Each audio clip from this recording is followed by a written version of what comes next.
লেম্বু কাঁঠালতলির মাঝ বরাবর খুব মনোমুগ্ধকর পরিবেশ।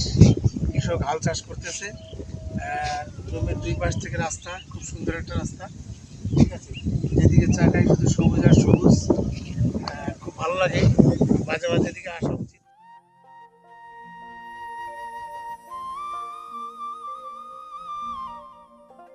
আজকে দেখাবো একটা লেবু গাছ, যে ঘরের আঙিনে একটা লেবু গাছ লাগানো হয়েছে, যাতে প্রচুর পরিমাণ ফল আসছে। এবং প্রতিটা লোকেরই আসলে বাড়ির পাশে যদি একটু খালি জায়গাও থাকে, সেখানে একটি গাছ লাগানো।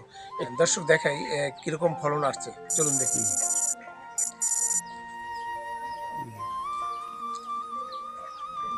কিছুটা হলেও ভিটামিনের চাহিদা পূরণ হবে। এই যে প্রতি থোকায় থোকায় এত প্রায় 1 মণের কাছাকাছি হবে কমপক্ষে।